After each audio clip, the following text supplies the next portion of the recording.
Welcome to Movie Oubliette, the film review podcast for movies that most people have mercifully forgotten. I'm Dan. And I'm Conrad, and in each episode, we drag a forsaken film out of the oubliette, Discuss it and judge it to decide whether it should be set free or whether it should be thrown back and consigned to oblivion forever.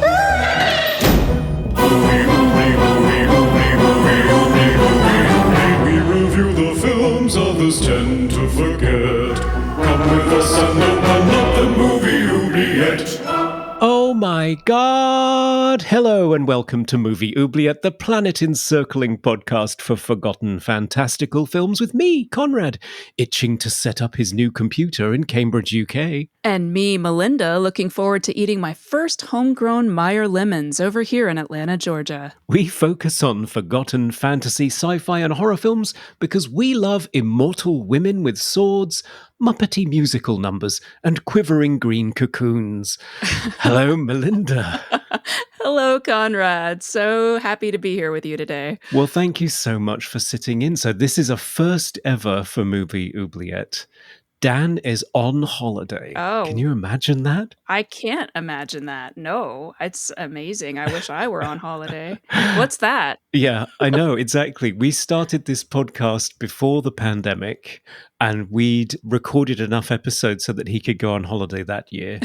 Then there were 3 years where nobody went anywhere. So this year he's gone on a holiday and you were very kind enough to say that you would keep his seat warm for him. Well, I am thrilled to be sitting in for Dan. I hope I can step into his very large shoes and do a good job of being your co-host for this episode. I'm sure you will. But first things first, you're already in good stead because you're growing your own food now? Yes. Well, years ago, speaking of the pandemic, I planted a Meyer lemon tree in this pot. Her name is Miss Lemon. Okay. From Poirot, you know.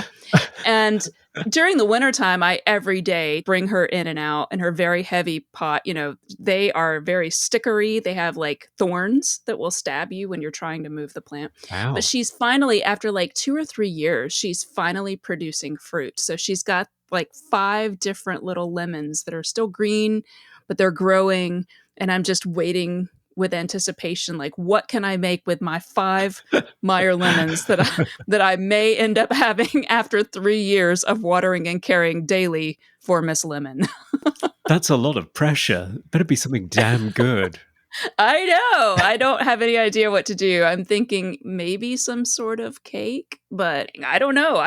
I'm excited. Yeah. I've never had a Meyer lemon before. They're apparently wonderful. Oh, they're sweeter or something? Or Yes, they're much sweeter. They are not tart, really, and you can actually eat the peel, like not the whole peel, but like the outer part of the peel. So if you they're very sweet and delicate, apparently.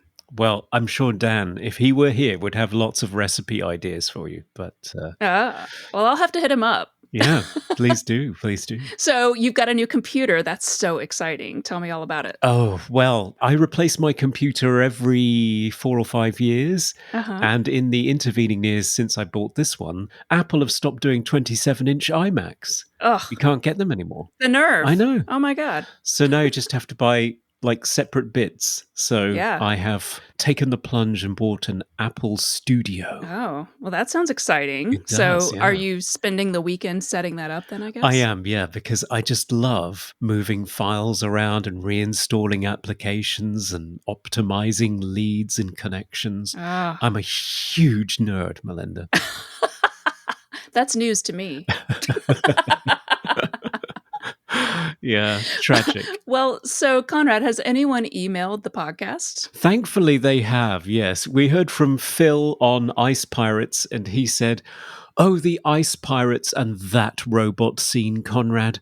First, it was the pimp robot with speaking lines, no less.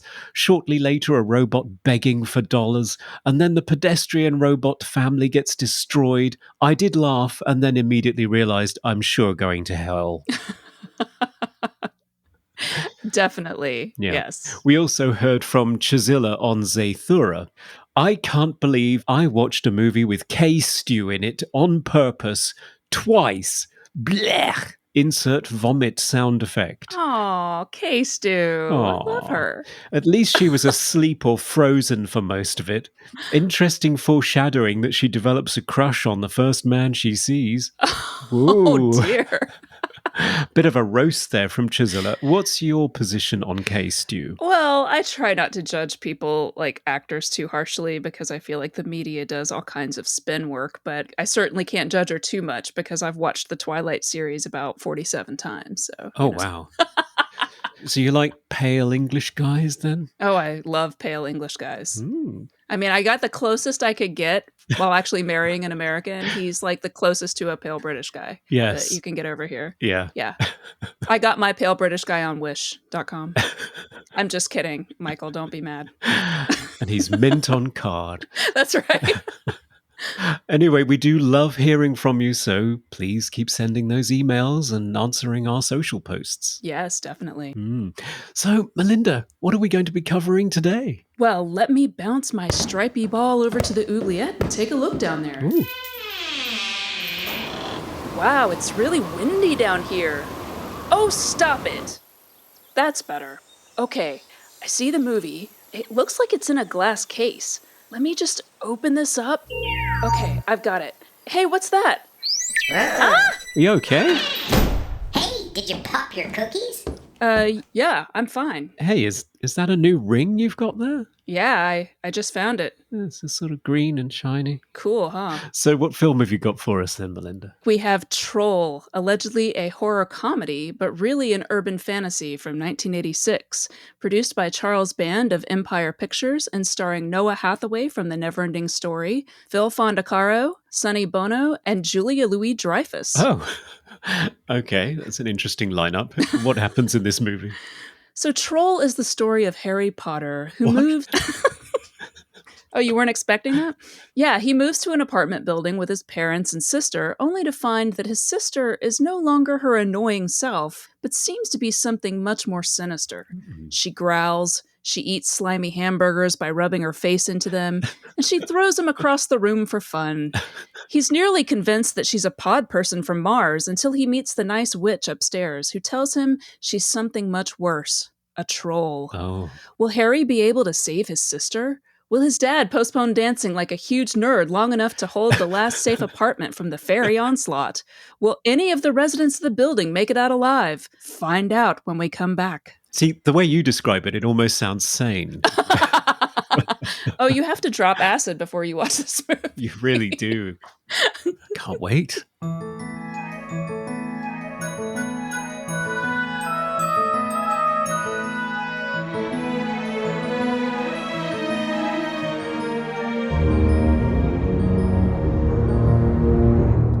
And we're back to talk about Troll. I've got Melinda here from Retro Blasting in Dreamland. Thank you so much again for joining us. Oh, yeah, my pleasure. So, when did you first see this movie? What's your history with it? I feel like it was about 1987. I was living in Alaska. I was about 11 years old, and this movie came on HBO or something like that, and it was Ah. on regular repeat. And so I watched it probably 30 times. Like every single time it came on, I just happened to have the TV on.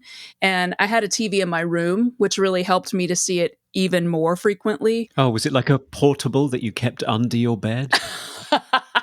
It was similar. It wasn't quite portable, but it was pretty small. Okay. But yeah, I don't even think that, weirdly, I don't think I ever made the connection that Atreyu is actually the main character, Harry Potter Jr. He does look very different with shorter hair, doesn't he? And he's a few years older, isn't he? Yes, yes. But I always thought he was cute. But there's something about a long hair guy, you know?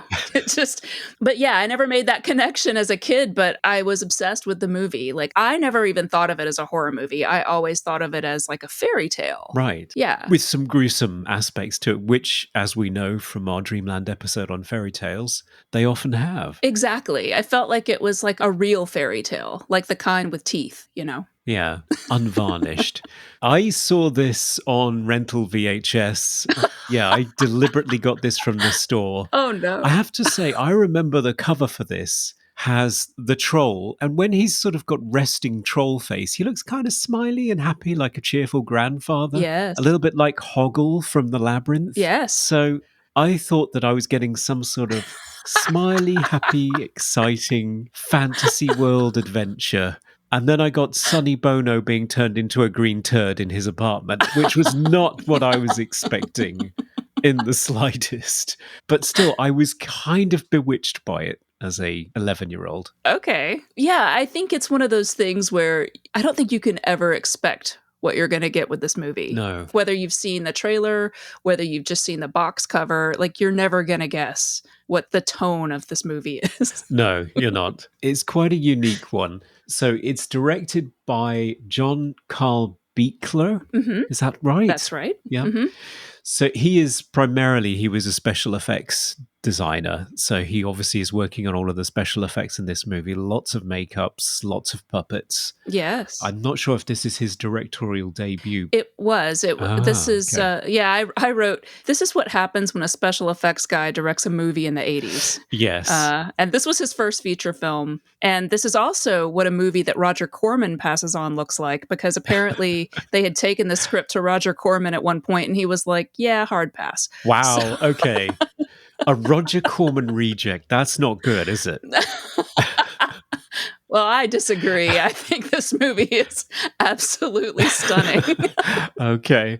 Well, But- let's break that down. Okay. I mean, it's a peculiar one. It's quite inept, it has to be said, Uh-huh. from a directorial standpoint. Mhm. There are a lot of scenes where it just sort of relies on the master shot. There's a lot of scenes that look like it's just sort of a parent with a camcorder filming some sort of school production up against a flat wall. Yeah. Master shots, massive close-ups, nothing in between. Mhm. But sometimes he does some sort of over-the-shoulder or point-of-view shots and gets a bit creative. But largely, it's quite inept. Not horrifically inept, but quite inept. Frequently, I noticed complete lapses in ability to define where things are in relation to others when you cut from one shot to another.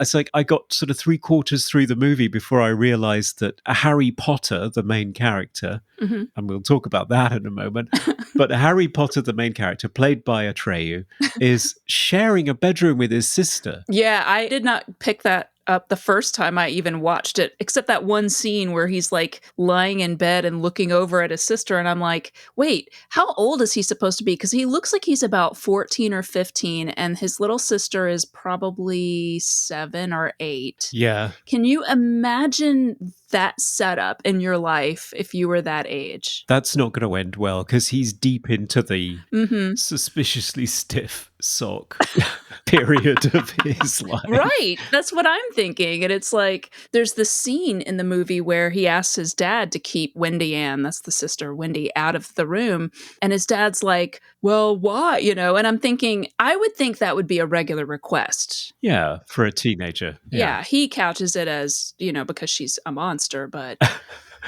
Well, he says that he's Anyway. concerned that she might get his sickness. Well, yeah, he's doing those calculations really quickly in his mind to like keep her out. That's not really why he's No. obviously wanting her out of there. She's been possessed by a troll in the opening scene, which led me to believe, hang on, have we just opened this movie killing a small child? Yeah. Which is bold. It is bold. I like that. I like a bold movie. I mean, obviously, this movie, there's a ton of puppets. Anybody who knows me knows that I hate puppety, muppety things. But for some reason, maybe it's because they're all bad guys. Yeah. Like, we're not really supposed to like them. So the fact that they creep me out helps Right. for Okay. me.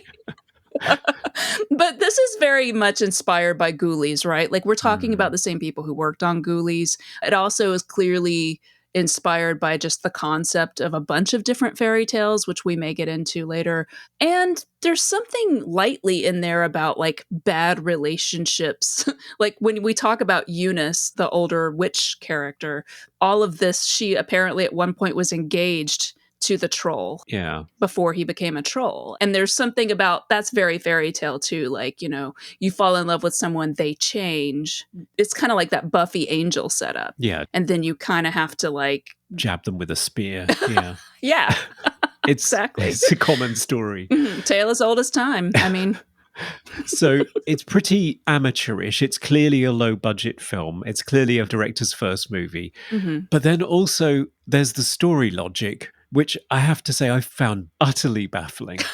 So it's an apartment building. Right. For some reason, there is a troll in it. Never explained why. Yeah, she literally pulls a J.J. Abrams when the kid, like, why are you here? And why is the troll here? And she says, I don't know, but I think that this is what he's trying to do. Yes. That's the point in the movie where she introduces a time lock. He's got 3 days to finish his diabolical plan to turn every room in this apartment building into a fairy troll wonderland. Really? When was this mentioned? Right. I don't know how she knows that. No. I don't know how anybody knows any of the things that they know in this movie. You're not supposed to think about any of that. No. And then it doesn't matter anyway, because you just have a No. collection of scenes of people wandering around indoors with a wind machine blowing their hair, Hmm. with plastic vines creeping out from under doors, vaguely waving metal implements at Muppets. That's right. Yeah. What's wrong with that? And before that, you just have lots of scenes of the troll who is now the sister, since the opening scene where the sister is possessed or taken over by the troll, or the troll can take the form of the sister. It's not really clear. It's the troll taking the form of the sister. They've shuttled her into the troll wonderland, whatever you want to call that. Troll land, Yeah. I guess. Fairyland. And she's asleep in a Sleeping Beauty glass coffin looking thing, which we see later in the film. Which we do, yeah. But it has like a laser covering, so it's nice and futuristic. That's right. Everything in this movie is electricity and lasers. Of course. I mean, because it's the 80s. Yeah. Got to get some neon in there somehow. That's right. But look, I'm not going to lie. There are a lot of holes in this movie. I mean, basically what it is that they make almost all of the characters in the film unlikable. Like all the tenants of this apartment building are somewhat, the likable ones seem like they fare better in terms of being possessed or turned into fairies or whatever they get turned into. Whereas the jerks, like there are two men who live in the apartment building who are not very nice. We've established. Yeah. They're both predators in one way or another. One is more of a predator of women, and the other is a predator of animals. Yeah. A hunter guy, you know. But they're both not likable characters. And so when they get singled out and attacked by the troll in their apartments, they get turned into, like you said, it looks like a giant turd, but it basically they blow up, they get really like swollen, and then they turn into a cocoon, and then these fairy puppet things hatch out of them. Yeah. So like they look to be dead. Yes. One would assume they can't possibly survive. Even when the troll gets defeated, like they're probably goners, right? I think so. So it's just convenient that the little sister who went first is held in a glass coffin for the finale to be rescued. And it's because the troll, Turok, will want to keep her Just one. for some reason. Yeah, he just wants one. I guess it's the opposite of Noah's Ark. So he wants to like get rid of humanity, but he wants to keep just like one specimen. Yeah. And she literally says a fair-haired princess. So like you Yeah. want a little blonde girl. Of course. I mean, they are German, right? Like and I say that because the holiday that they reference is a German name for that holiday. So clearly the origin of this particular thing is Germany. Yeah. Obviously.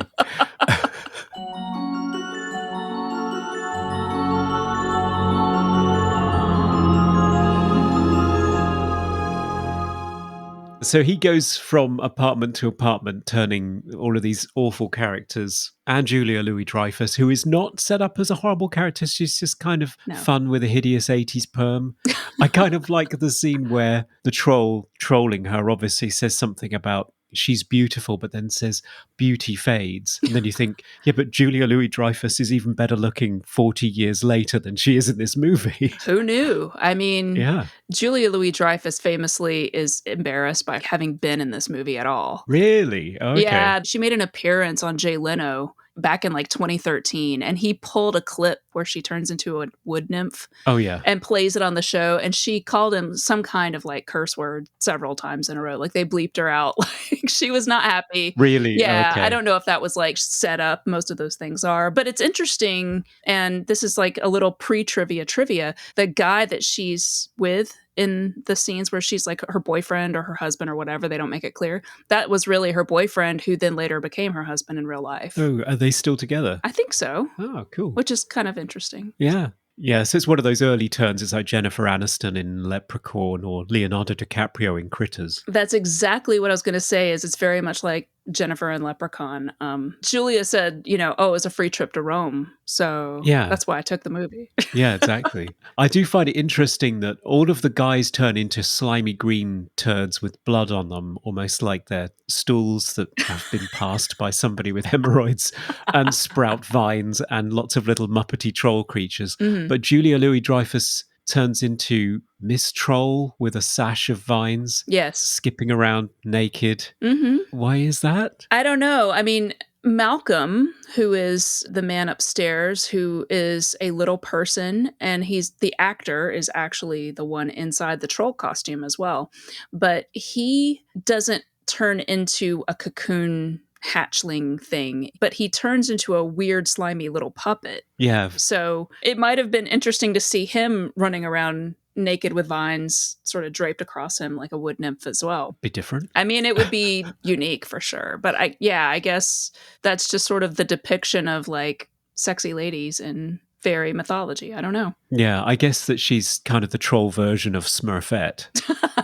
She's the only girl. That's right. Although there are multiples, aren't there, later? Yeah, that's what I was going to say. There are like 3 of her somehow. Giggling. Yeah. They're like mitosis, where they just like start splitting. Like Yeah. all of them start doing that. Like one dude turns into like 7 hobgoblins. And I say hobgoblins because the movie Hobgoblins and Ghoulies and Critters and all of those like ghoul movies with little puppets from the 80s, they all kind of look alike and they all kind of look really cheesy, and it's hard to take it seriously as a horror movie. So that's why it's not really horror. It's not scary at all. No, not really. I think Sonny Bono's demise is pretty grotesque because that gets into the realm of makeups on a human being with the sort of bladder effects, the pulsating. and Sure. That's a little bit gross and disturbing. I always remember that as a kid, that I enjoyed that part. Me too. I think that particular scene in terms of special effects, and we can talk about this later, but it is probably the most elaborate special effect that they do in the entire film is his transformation scene. And Yeah. I mean, I feel like given the level of movie, we're talking about $1 million film, which is not a large budget. I think they did a pretty good job with the way they had to do that, all practical. Yeah, I think it did look pretty good. And I like also the troll, the main Oh. troll itself. Yeah. He's a pretty damn good costume, and there are lots of different facial expressions that he pulls off. I don't know if it's different heads for different scenes, but it's very good. I think it's what the materials were that they used, because you can really see on his face if he like raises his eyebrows in surprise, or if he furrows his brow, or he sort of smiles. It's not just the mouth moving, like it's his whole face smiling. And I don't know if it's glued to like certain muscles on his face, but it's apparently a very lightweight, fluffy sort of foam latex type thing that can okay. move with his actual face. And he has a very expressive face anyway. And his eyes are really nice, like when he's in his because he's obviously in the film anyway.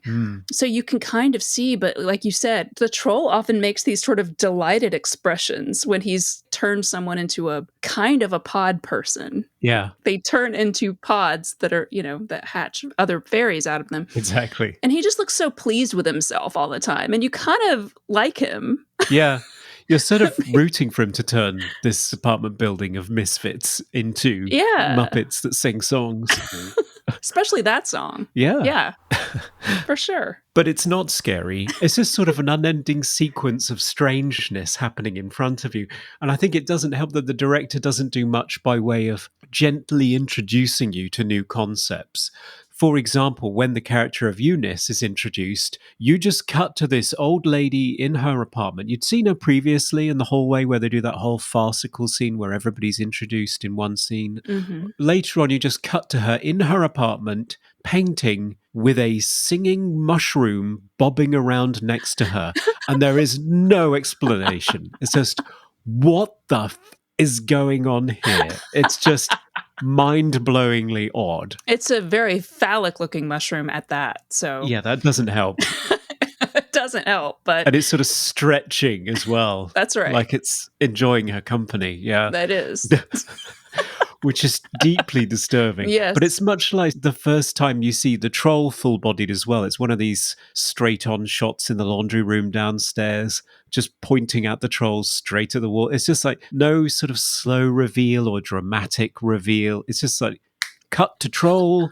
There he is. In all his trolley glory. Yep. Just look at the makeup. And it is a very impressive makeup, but It is. there's not much in terms of style, in terms of introducing him at all. No, I think it was fairly slapdash. I feel like they had however long they had to make this movie, and they were just churning through the scenes as fast as that's the way it feels. You know, they were really putting out a lot of movies. I know the thing that jumped out at me when I was watching this, and I didn't look anything up before I did my rewatch. So I hadn't seen this movie since the 80s. Oh, wow. So I sat down and I was like, this is going to be like this nostalgia thing for me. And so I sat down to watch it, and it was like, this feels like Terror Vision. And I kept thinking that. And so when I finished watching it, I go look it up. And sure enough, this is the studio that made Terror Vision. And it released within a couple weeks of this movie. Right. Like they were making movies like on top of each other at that studio. Yeah, so this is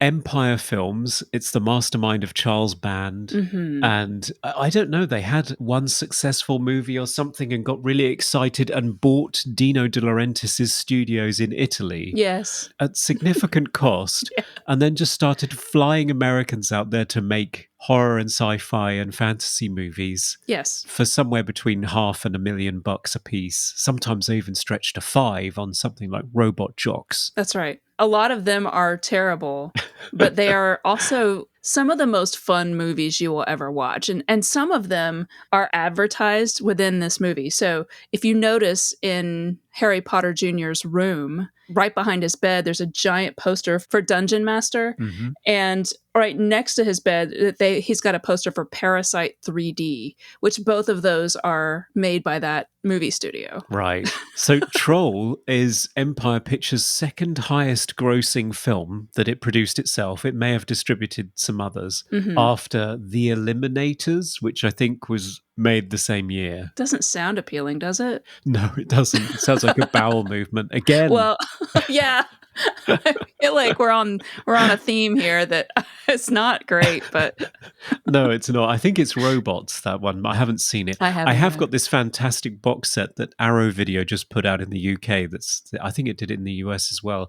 It's like this video store box set, and it's lots of Empire movies like Arena and Robot Jocks, and Dungeon Master is in there as well, and Dolls. Mhm. But Troll isn't in there, Aw. presumably because it's one of their biggest hits. It cost about $1 million. It grossed 5.5 million worldwide. It debuted on the 17th of January, 1986. Always the best time to release your movie, Mhm. where it placed 8th behind The Colour Purple, Iron Eagle, Out of Africa, The Jewel of the Nile, Rocky IV, Nightmare on Elm Street 2, and Spies Like Us. I mean, that's stiff competition. It is, yeah, it's pretty You know? impressive. There's a few of them that are obviously sort of Oscar bait. Yeah, It's absolutely. that period Yeah. just before. Yeah. I mean, obviously, Nightmare on Elm Street 2 was on the short list for the Oscars that year. It was, yeah. Yeah, best gay subtext.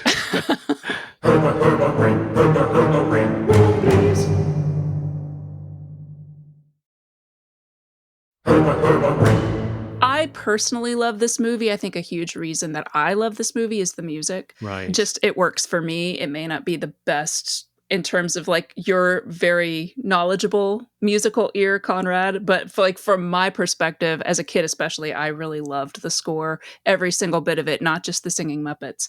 But I would also say in terms of Empire Productions that Terror Vision, I know I did a show on Dreamland about this years ago, is surprisingly good. Like in terms of subtext, there's a whole lot going on in that movie that on a first viewing, you kind of write it off as being really cheesy. But the more you start thinking about it, you're like, wait a minute.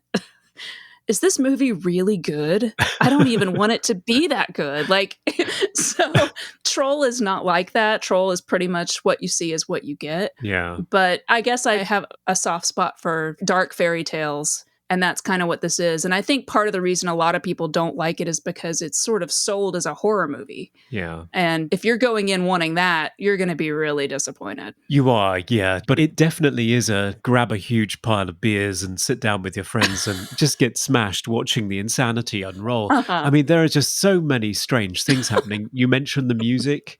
Yes. It's by Richard Band, who did a lot of these Empire Pictures productions.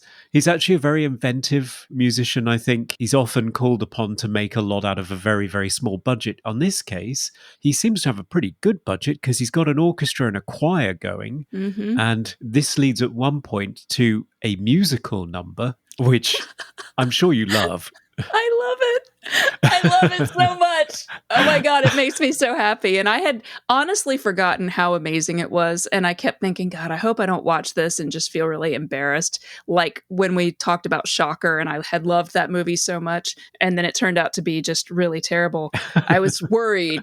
I mean, and you may hate this movie, but like I was like, man, this music is just so great. Like I really want a doom metal, heavy metal version of that Cantos Profane. Yes. Yeah, so it's this little chant that the fairy folk are doing. Interestingly, the troll in the movie is the only troll. All the other puppety, muppety goodness, characters, they are all like fairies and the fae. Oh, I see. They aren't really trolls. They don't look like fairies, like pretty little women with wings. They're like fairies from like Irish, Celtic type mythology and fairy tales, right? Yeah. Scary monsters, but not like trolls. Yeah.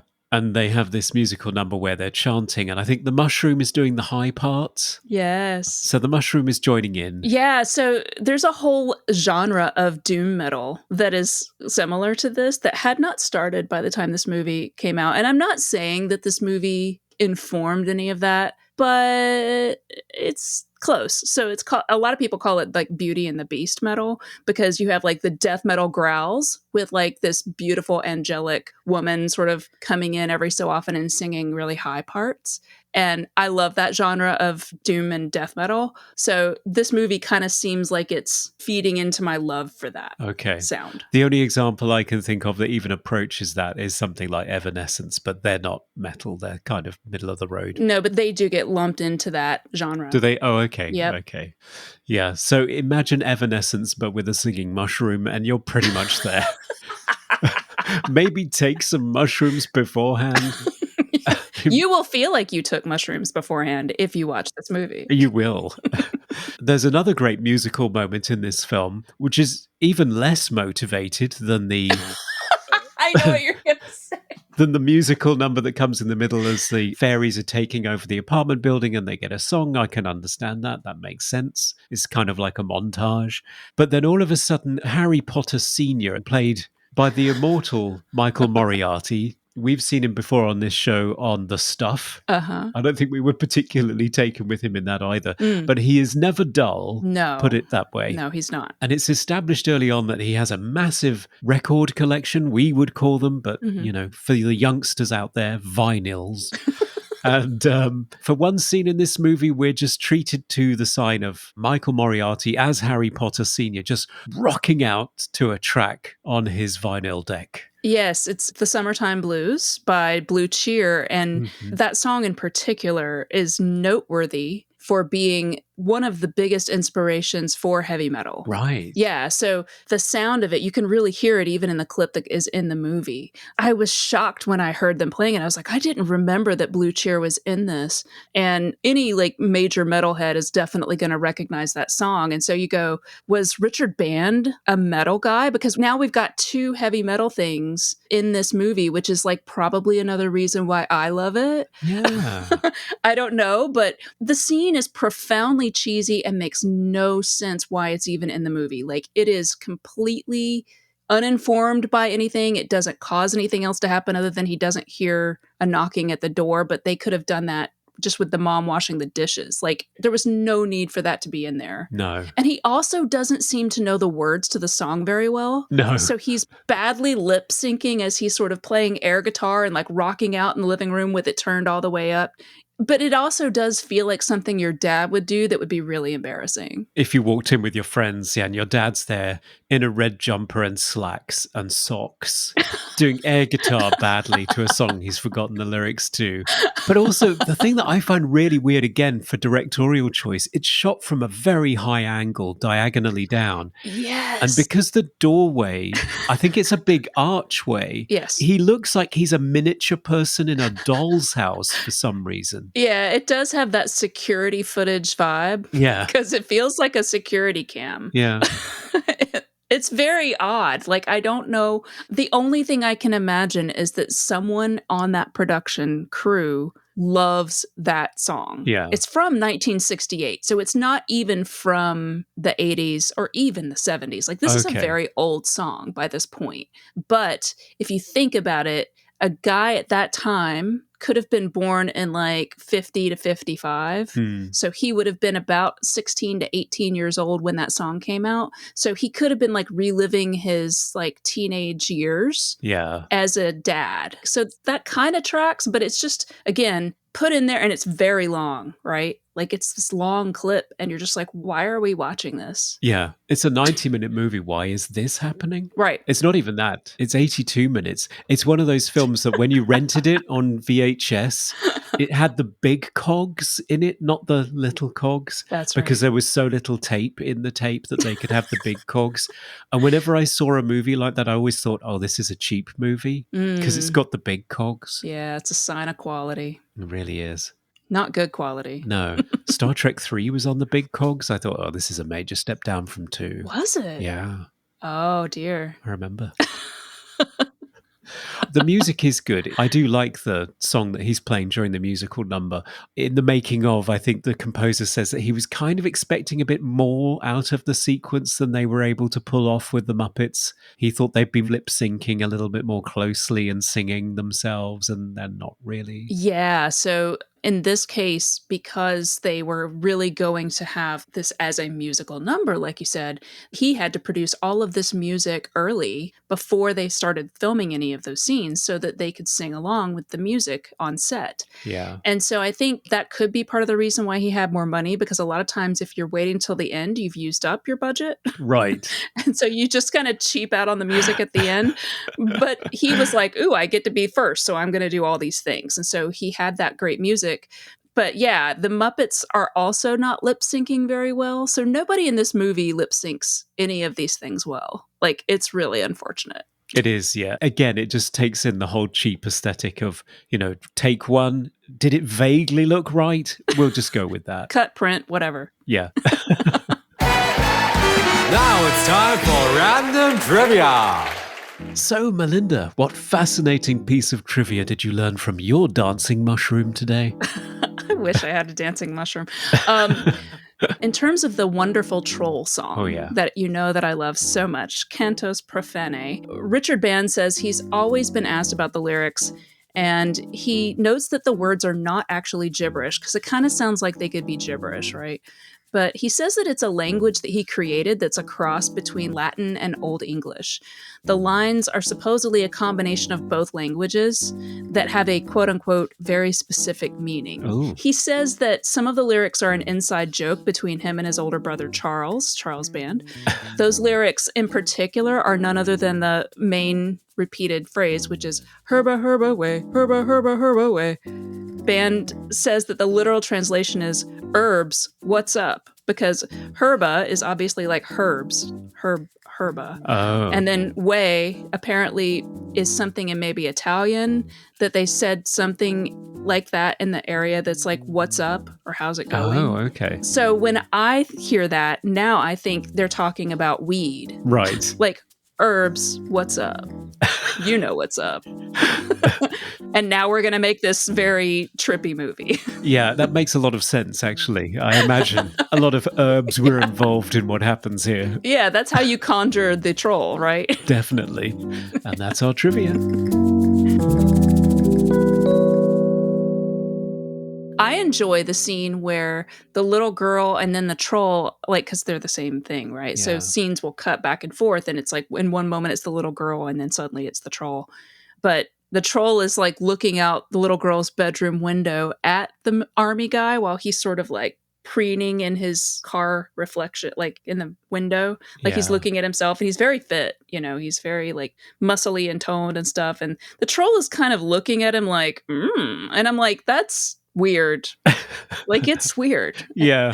But then the mum opens the door and it's the little girl. Yeah. And she's just like, thank you, mommy. It's just very unsettling. So I think some of the horror, if you want to call it horror, is not as overt as you would expect for like a B movie. Like you would No. expect there to be like monsters. And I think initially that was the plan. They were going to have the troll itself be animatronic or some sort of Muppety puppet thing. It wasn't going to be a guy in a suit. Oh. But then they were like, well, we want this to be a guy in a suit. And they wanted Phil Fondacaro really badly. So what they did was they figured the studio was going to say no because the studio really wanted somebody else to play the little person in the movie. Oh, yeah. Was it Billy Barty or somebody like that? It was Billy Barty. Yeah. So in order to subvert that, they basically got Phil Fondacaro to come in and they built the troll costume to custom fit it to his body. So he's literally the only person who could have worn that and been in the movie. And then he leveraged that and said, yeah, well, he could play a dual role, so you only have to pay one actor. Right. And so the studio was like, sold. Cha-ching. And so that's how he got his way, which I thought was pretty ingenious because Yeah. you have like two characters in this movie where you've got like multiple, like, so in one case you have Phil Fondacaro playing Malcolm Mallory and Torok the Troll, but you also have Eunice St. Clair, who is the old lady who's the witch, being played by two different actors. So I feel like it kind of comes out in the wash because you have the older version played by June Lockhart, who is the mom from Lassie. Right. And then you have Anne Lockhart, who is her real daughter in real life and who does look a lot like her, playing the younger version for no reason whatsoever, by the way. She just turns young at some point just to be like, suddenly the witch lady is like a hot young thing.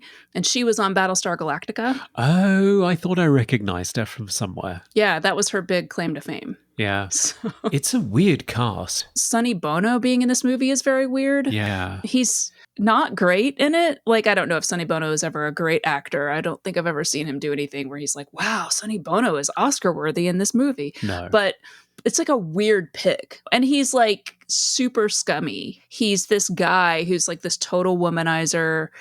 And I don't know how long after his split up from Cher this actually is. Maybe it's a long time. I don't know. But No. it's very odd to see him. And he's like weirdly coming on to and making out with this woman that he's clearly spent the night with. And Yeah, she's clearly not into it. she's not into it. She obviously had far too many drinks the night before and she's woken up with Sonny Bono and now she's deeply, deeply ashamed of herself and just wants to get out of there with her little Yeah, 80s cocktail dress. it's so cute. Yeah. The notorious part of that scene, of course, being that he's making out with her on the couch and he's like, do you want breakfast? Like, she's ready to leave. And then he goes, do you want breakfast? And she's like, you can see her kind of thinking about it, like, well, yeah, that would be nice. Thinking, well, maybe I could get breakfast out of this deal. And he goes, there's pancake mix in the kitchen. Why don't you go make us some? I'm like, this guy sucks. Like, he's just the worst. Yeah, he's terrible. I like that he says to her, was it as you expected? And she just says, yeah, it was more than I expected, as in far worse. Yeah.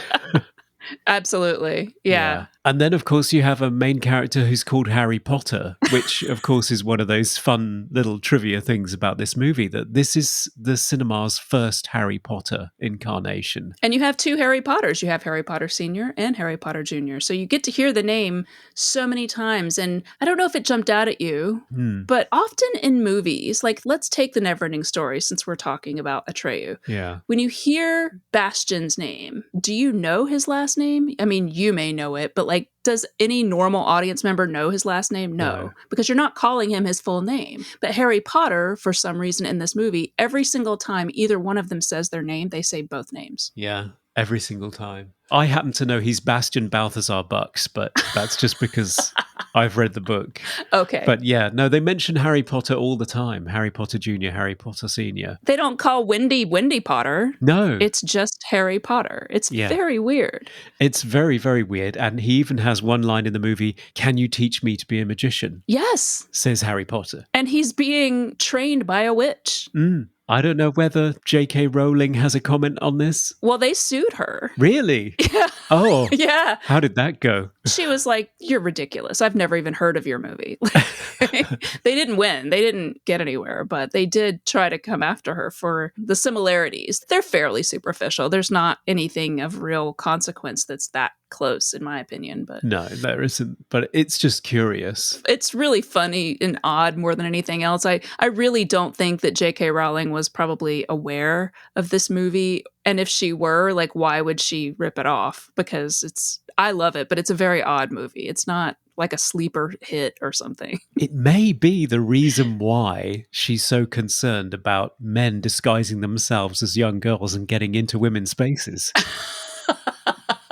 Perhaps this is it. Could be. This is the reason. It could be.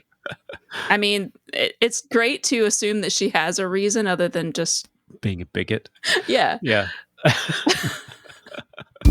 Coming to you live from the Movie Oubliette Theatre, it's the prestigious Mobley Awards.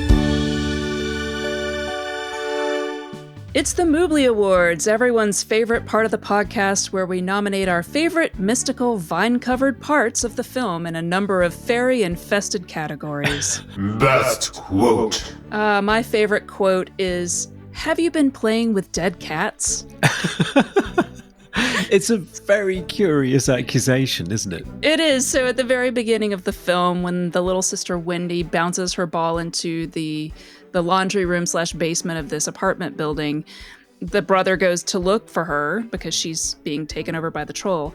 And he's just looking around in the room and he says that into the nothingness. And it's just like, is this something she does? Because that makes it seem less likely that all of her shenanigans that she starts doing when she becomes the troll are out of line with her normal character. Exactly. I did wonder about this. The troll is more troll-like when he's the little girl than when he's the troll. He's vicious. And then sometimes she's as cute as anything. But yeah, she's feral at some point. Yeah, it's very weird. And I think that's one of the most problematic parts of the film, honestly. Yeah. Is her just sometimes wigging out and just snarling and growling and throwing things at people.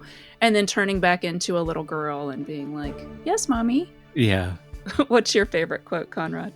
Mine is actually a fairly serious or wry one. It comes from Eunice, and it comes after Harry reveals he's scared but doesn't quite know why. And she says, "Keep talking like that and you'll become an adult." That's a great line.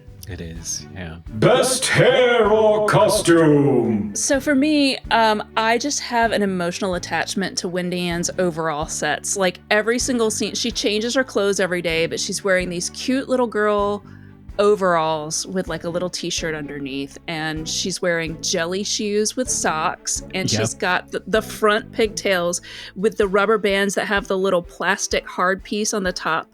It's so on point to exactly how we dressed in the 80s. My best friend growing up looked just like her. She had the long blonde hair and the bangs, so she looks just like Carol Ann from Poltergeist. Yeah. And she's got the cute little like pink overalls, and then in one scene it's like red overalls, but she's just darling.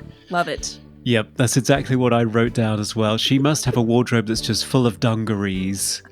That's what we would call them in the UK. Yeah. Oh, okay. Different colours, Yes. pink stripe, red, everything. I love that as well as her jelly shoes, she's also got like the pink socks with like the rollover frilly bits on the top. Yes. And then in one scene she wears this cute little dress. She's wearing like these socks that are full knee socks Yeah. that come all the way up to the knee, and you're just like, man, that is not something a little girl would wear now. Like even at her age, like you would be trying to look like posh. Yeah. But back then it was just very much little girly stuff. Yeah, you were just loaded with pink and plastic, basically. Absolutely. Most 80s moment. I was going to vote for Sonny Bono's bachelor pad. That's exactly what I said. Yes!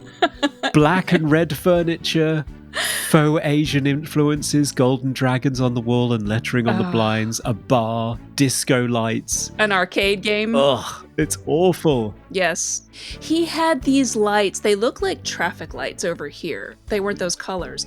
But I don't know if you noticed this, Conrad. They were set up so that every time anyone spoke, they lit up. Yes. What is that? Is that a thing? Yeah, it is. So basically, it's supposed to be responding to the music that he's playing. But of course, they're not playing any music on the set. So it's just lighting up every time they speak. I was like, why would you want that? So it's really funny because that's doing that and it's turned on. Like every time he talks, it's like flashing with his voice. But there's this point where the little girl is saying stuff, gotcha, here I am. And like in one of the scenes, it doesn't light up. So you can tell she wasn't really saying that at that moment. Yeah, it's ADR. Yeah, that's a good point. Yeah. Wow. Dan would love that. Yay! I rarely notice stuff like that. I only caught it on the second viewing. Favorite scene? My favorite scene is the singing fairy scene. Like, it's just, to me, by far and away, the very best. It starts with Malcolm reading The Fairy Queen at dinner with the parents. And then they start singing, herba, herba, way, herba, herba, herba, way. And then it ends with Eunice blowing this amazing horn that, like, freaks them all out and they all stop. I mean, every single bit of that is, like, gold to me. Yeah, Wendy even stops eating her rat burger. My favourite scene was probably the hallway farce where all of the characters in the apartment building are introduced. It's chaotic and clunky and ridiculous, but it has a kind of energy that's really engaging and kind of draws you into the madness of the movie, sets the tone for the film. And I think actually the actors are all really good in that scene. Even Sonny Bono's not too bad. Yeah, I agree. Yeah, I agree. I like that scene. Most cliche fantasy moment. My favorite cliched, I guess we can say sci-fi fantasy, or maybe just fantasy moment, because I feel like this movie should be considered a fantasy more than horror. I'm gonna go with lightning shooting out of everything. Oh, God, like yeah. It's just every magical instrument, whether it's the ring or whether it's the spear or whether it's just the bad guy giant heart of the Trolls universe thing. They all kind of shoot this electrical lines of, rotoscoped whatever. It's just hilarious. Oh yeah, you've got to have that. Yeah, for sure. Bright neon primary coloured rotoscoped stuff. Love it. Yes. It's not an 80s fantasy movie. It doesn't have that in. My biggest cliche, not really a fantasy cliche, but it's woman who unpins and lets her hair down instantly looks decades younger.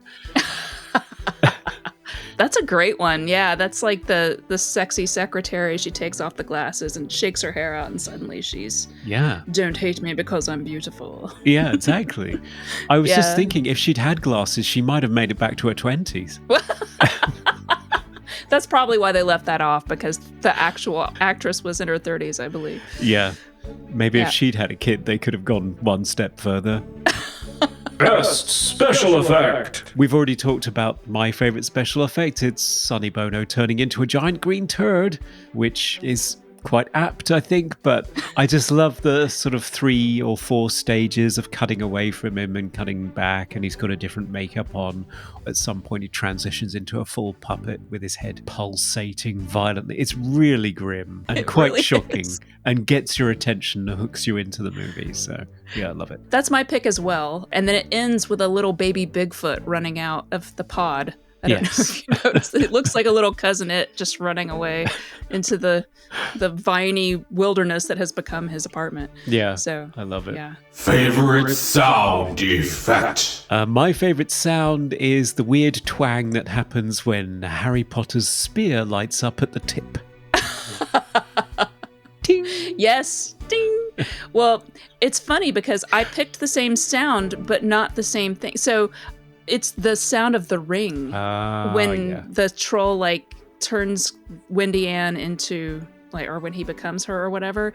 I think it's the same sound effect though. It's a great sound effect. I think it is, yeah. How do you describe that? What do you think makes that sound? I think it's a synthesizer. It's just like a really high-pitched synthesizer tone.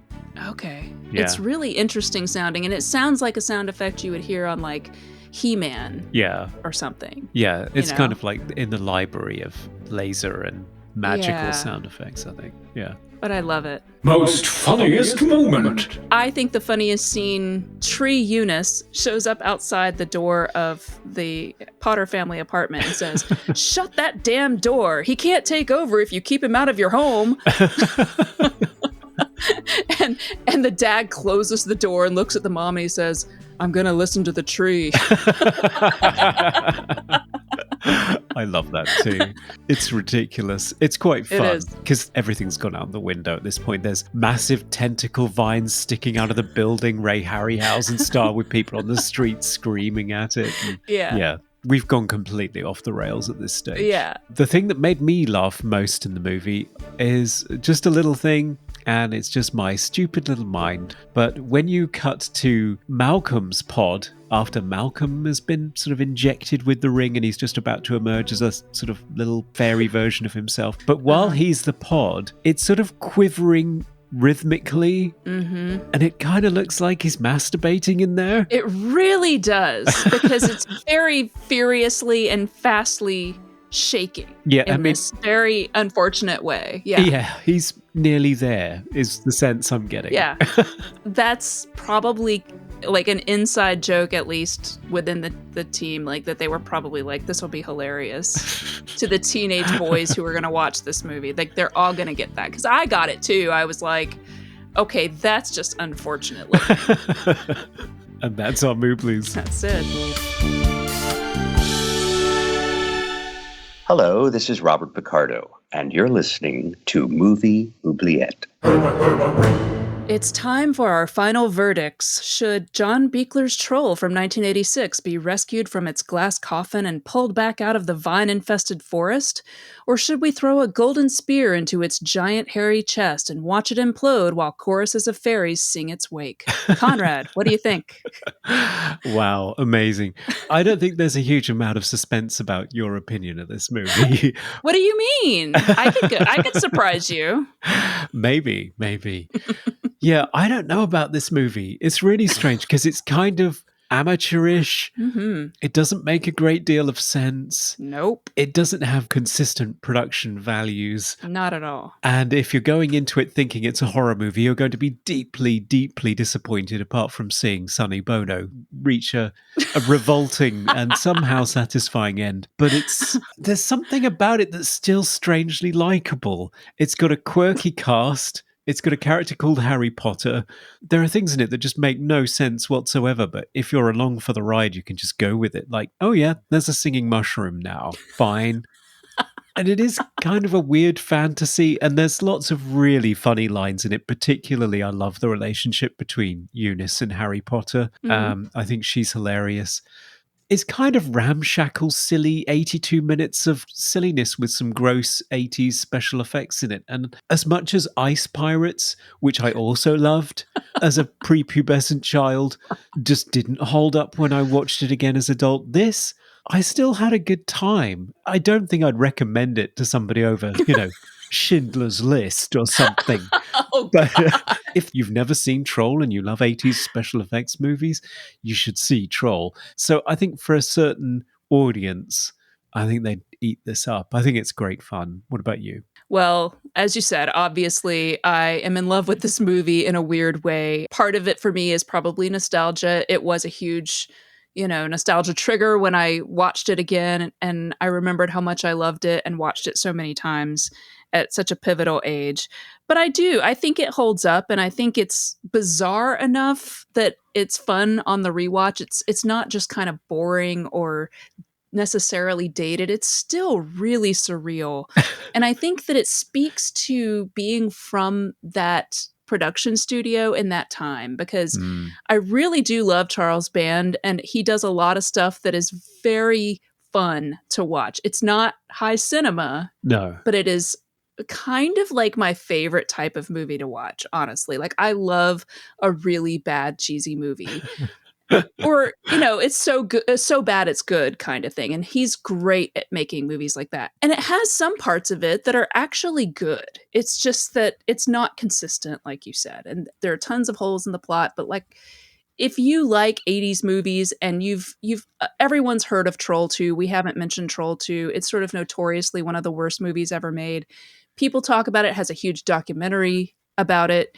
And I always feel like Troll 1 is much more, obviously the two are not related at all. No. But Troll 1 is like this sort of forgotten, it's in the oubliette, it's this forgotten treasure of the 80s, because it's just this fantasy movie, and most people just really didn't I don't think it resonated for them, but it's great.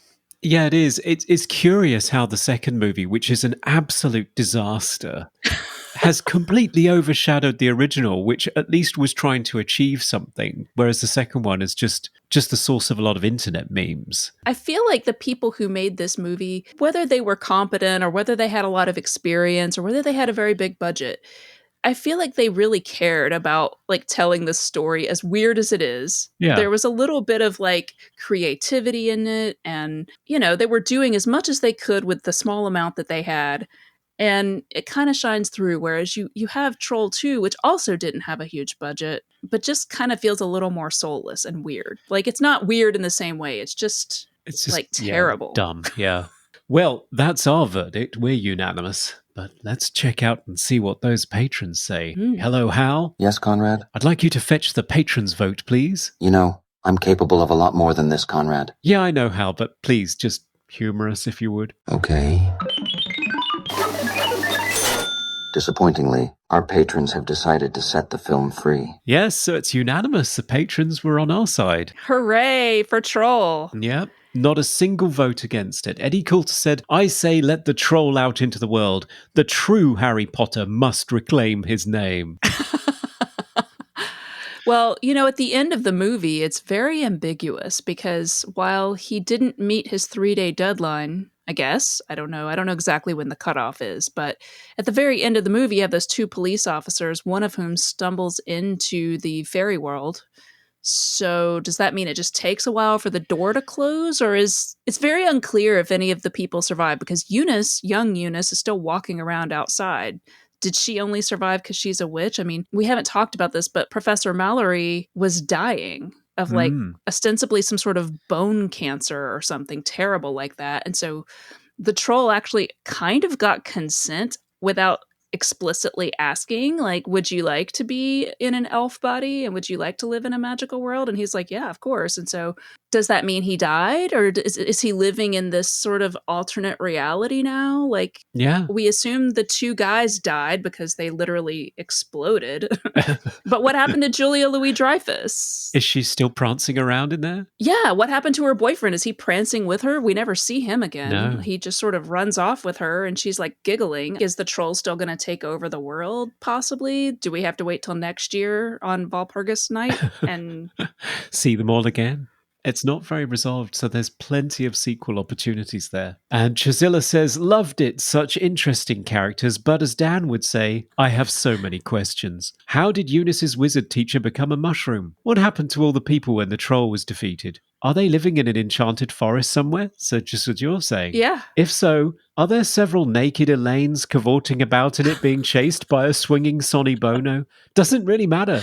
Troll was just so much fun to watch. The Lockhart women were in it. We got to see Michael Moriarty doing a ridiculous dance. And there's a troll musical number. Grab a bag of rat burgers and lead the trolls out of the oubliette to wreak musical havoc on the world. Bag of rat burgers. Oh, yeah. Oh, my gosh. I do kind of wish I could hear Dan's feedback on this movie. Like, I can only imagine what he would have thought about this acid trip of a movie. He is going to watch it because he's never seen it before. Yeah. Oh, well, I hope I get to hear what he thinks, because it's funny, like, hearing someone who's not from our generation react to this is probably a little different. Yeah, I can hear, just like Chazilla says, I can hear Dan saying, I have so many questions. I'm sure he will. I can too. I can. Yeah. So thanks for voting, patrons. That was very helpful. So, yeah, I guess we better let this sucker go. Cheerio, troll. Bye. So, Conrad, what movie are we doing next time? Well, next time we'll be going into 2006 out of the 80s to watch a psychological thriller film directed by the Exorcist man himself, William Friedkin. Bug. So, not to be confused with A Bug's Life. No, I don't think so. It could be. I've never seen it or heard of it. I have not either. I'm intrigued. I can't wait to hear it. I won't be joining you. No. But I will be there in spirit. Yes. Voting on the Patreon's vote. Voting on the Patreon. I'll have to go watch the movie in advance so that I can vote on it. Yeah. So yeah, I'm looking forward to checking that out. Well, it's been so much fun, Conrad, talking with you about this favorite classic film from my childhood that is like dearly treasured by me. Yes. I'm glad it fared better than Shocker. Well, thanks so much for being my guest co-host and keeping me company Yes. while Dan is enjoying himself somewhere in the outback. We did miss you, Dan, and I hope you're having a wonderful vacation. So Yes. And if you guys want to send us some postcards from your holiday, just head on over to our socials. We're at Movie Oubliette everywhere, even on Thread, if you've gone on to Thread. And you can email us at movie.oubliette@gmail.com. And you can also head on over to Patreon to support the show, where for as little as $1, you can gain access to extended portions of the show. For $5, you get our exclusive monthly minisodes and a chance to vote on the film, just like our patrons did today. And for $10, you can be an executive producer and get behind-the-scenes info, like our executive producers Shazilla, Eddie Coulter, Isaac Sutton, Dr. Doggy, and Serge of Cold Crash Pictures. Hello, Serge. hello, Serge. That's it for now, folks. Thanks for listening. Bye. Bye. We review the films others tend to forget. Come with us and open up the movie Oubliette. Honey, did you do drugs before we met?